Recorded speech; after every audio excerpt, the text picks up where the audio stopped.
deal with them, number one, on an open and transparent basis. I think there are some sincere people there who really want an end to the conflict.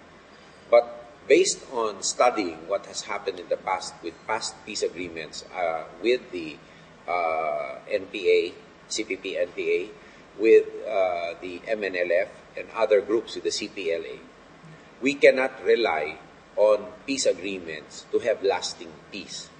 What we need to do is to use the peace agreements as a tool for ensuring physical peace, lack of conflict on the ground.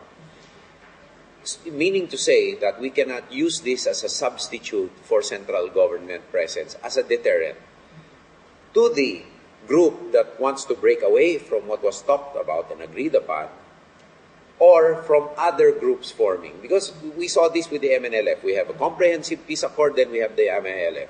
After the MILF, if we have a comprehensive peace accord, who knows what's going to happen? There should be national government presence through the armed forces and police so that it can serve as a deterrent for other groups. I'm not so ambitious as saying that there will be a culture of peace bred in my lifetime. But what we can stop people from doing is shooting each other because of a problem. They will learn how to channel their hate into one that uses guns towards one venue of channeling hate, which is democratic dialogue and democratic discourse. Sa akin, tingnan muna natin. Ang sinasabi ko nga, titindan natin si sinceridad dito. At kasi sa akin, sa abayan to dapat papalakasin mo yung Armed Forces of the Philippines. At the same time, yung sustainable development, yung development naman na sasabihin mo din. Hindi pwedeng isa lamang ang palalakasin mo dyan. Sapagkat, pagka naman sinabi mo na puro development, tapos halimbawa yung Abu Sayyaf naman ay ginagawang tuloy-tuloy yung kanilang ginagawa, hindi rin maganda yan. Kinakailangan naman pag sinabi nila na kaya nilang hulihin yan, kaya nila. At hindi doon naman sa development, kinakailangan pag sinabi mo itataas mo, kaya mong itaas. Kaya mahalaga rito na kung sino man ang mamumuno ng Pilipinas, may karanasan at subok na ang kakayahan para gawin lahat na sinasabi niya. If there are still possibilities for discussions that have to be explored and completely exhausted, no? When you stop joking, which means in talking, it's war that follows afterwards, no? And how does that redound to anybody's favor? Then you have to seek out people who have at least a partially open mind. No? I understand the complications happen when you have negotiators on both sides who have suffered through so much atrocities over the years that there is very little trust. No? Perhaps you can, and if there's a will, there really will be a way. You can find the right individuals to spearhead the dialogue, the talks, and it's really the trust-building exercises also. You know, when I was president, you know how I deal with them. I declare an all-out war against the MILF. Yung mga peace process yan, ilan? You know, yung MILF, dati MNLF, may kita 30 years yan. 30 years na meron pang Tripoli Agreement during the time of President Marcos. Peace talk, ceasefire, peace talk for the last more than 30 years. Wala nangyari, tuloy din ang bombing, tuloy din ang kidnapping. So, what else is next? The next is you have to wage war to earn peace.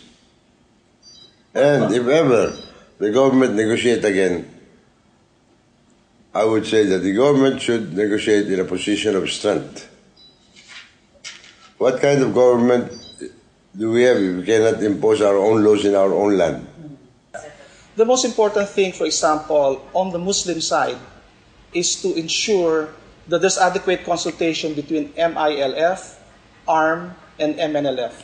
So apparently, much of the negotiations that took place were basically within the MILF constituency of the Muslims in Mindanao. I think there is a possibility really for them to come together to consolidate, for example, what will be the relationship of ARM to the new juridical entity that will be created, the Bangsamoro juridical entity that's going to be created out of that MOA on ancestral domain. That's one. and then how it will relate, and then kind of retrospective look on the MNLF agreement. Because as we know, historically, the MI split off from the MN, and there's the historical root. But I have been in touch with both sides, including ARMS, so the three parties in my work, in the peace work in Mindanao, and I know that there can be a basis for a real agreement. But that agreement will have to define, because all three basically are emphasizing the conflict in Mindanao is not a religious issue, but it is a social justice issue. As far as I'm concerned, what we're seeking for is progress in Mindanao for all peoples. First of all, my mindset is that I'm not at war with the Muslim. Call it a Muhammad Ali complex. I'm not at war with the Viet Cong. They've not done me harm. And I don't think they want to do harm to the rest of the country. And I don't think most of the country want to do them harm either. So what I think they're looking for is, respect, understanding, and acceptance. No? So I would do more than talk. I would do it. I would give schools right away, build schools, show a full concentration of schools, of infrastructure such as power, water, accessible power and accessible water to people, especially in areas like where there is conflict, like Sulu. And I would fix up the problems in the Rio Grande River that perpetrates flooding all the time in that area. I would show them that tourism can be won.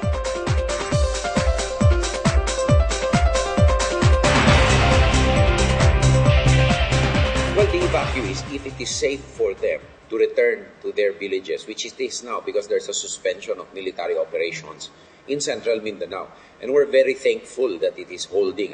So that also proves the sincerity on the part of the MILF Central Command to keep the peace in the area, principally because we want the evacuees in Maguindanao to be able to return to their villages.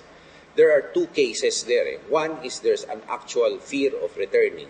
Number two, also, we fear that keeping the evacuation centers, it may create a culture of dependence on the evacuation centers also. Kasi sa akin naman, titanungin natin sila anong gusto muna nilang gawin. Babalik pa sila o aayusin natin ang buhay nila doon sa kanilang kinalalagyan ngayon o maaaring kombinasyon. Sa akin palagay, kung kinakailangan ayusin na lang natin ang kalagayan nila rito, okay lang. Kung gusto nilang bumalik, okay lang. Doon natin sila matutulungan. At ito kasi sinasabi ko kayo na mahalaga rin na magiging Pangulo ay marunong sa infrastruktura at kaya niyang gawa ng paraan niyang ganyan kadaming mga evacuees. Actually, the very first person that I have talked to who has agreed to serve in the cabinet, the only, is Dinky Soliman. No? And she has demonstrated competence even in things as regular and as simple as in disasters after typhoons and so on, where something as basic as pre-positioning relief supplies, it's extant, and she did it under terms. So I will tap on her expertise. She will be focusing on that particular problem amongst others.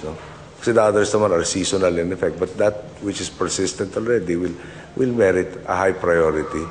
Now, so you put our citizenry into safe areas first, hopefully voluntarily. Then afterwards, you deal with whatever causes. Well, you want to stabilize. I guess what I'm trying to say is you want to stabilize the situation whereby they can assume normalcy of life as soon as possible. Immediately, the government should give priority to the evacuees. War isn't going to solve it. I would have the IDPs go back to their areas, and I would just protect them with the soldiers if that has to be done, without any orders to create aggressive activity against anybody else.